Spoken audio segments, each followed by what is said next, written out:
தாய் தமிழ் உறவுகளுக்கு வணக்கம். முன்னாள் மத்திய அமைச்சர் சட்டசபை தேர்தலில் போட்டியிடுகின்றார். முன்னாள் மத்திய அமைச்சர் சட்டசபை தேர்தலில் போட்டியிடுகின்றார் என்ற தலைப்பில் இந்த காணொலியை நாம் காண்கிறோம். 2026 தமிழக சட்டசபை தேர்தல் சூடுபிடிக்க ஆரம்பித்துள்ளது.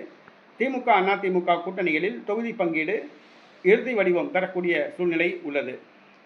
இன்னும் ஒரு சில நாட்களில் 2 கட்சிகளும் தங்களுடைய வேட்பாளர்களை அறிவிக்க உள்ளன. தற்பொழுது முன்னாள் மத்திய அமைச்சர் ஒருவர் சட்டசபை தேர்தலில் போட்டியிடுகின்றார். ஆம், பாரதிய ஜனதா கட்சியை சார்ந்த முன்னாள் மத்திய அமைச்சர் பொன் ராதாகிருஷ்ணன். இவர் வாஜ்பாய் மற்றும் நரேந்திர மோடி அமைச்சரவையில் மத்திய அமைச்சராக இருந்தவர். கன்னியாகுமரி தொகுதியிலிருந்து பாராளுமன்றத்துக்கு தேர்வு செய்யப்பட்டவர். நடைபெற்று முடிந்த பாராளுமன்ற தேர்தலில் போட்டியிட்டு தோல்வியடைந்தார். தற்பொழுது சட்டசபை தேர்தலில் போட்டியிடுகிறார். கன்னியாகுமரி மாவட்டத்தில் மொத்தம் 4 தொகுதிகளில் பாஜக போட்டியிடுகிறது. அதில் ஒன்று நாகர்கோவில் தொகுதி. நாகர்கோவில் தொகுதியில் முன்னாள் மத்திய அமைச்சர் பொன் ராதாகிருஷ்ணன் போட்டியிட உள்ளதாக கூறப்படுகிறது. கன்னியாகுமரி மாவட்டத்தில் கட்சியை வளர்த்தவர் பொன் ராதாகிருஷ்ணன்.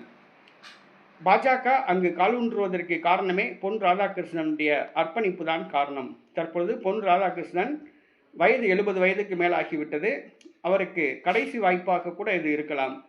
வருகிற சட்டசபை தேர்தலில் பாஜக வேட்பாளராக நாகர்கோவில் தொகுதியில் களமிறங்குகிறார். அவருக்கு ஏறத்தாழ வெற்றி உறுதி என்றே சொல்லலாம். ஏனென்று சொன்னால் பொன் ராதாகிருஷ்ணனுக்கு அங்கே நல்ல செல்வாக்கு உள்ளது. சட்டசபை தேர்தலில் கண்டிப்பாக அவர் வெற்றி பெற்று சட்டசபைக்கு செல்வார் என நம்பலாம்.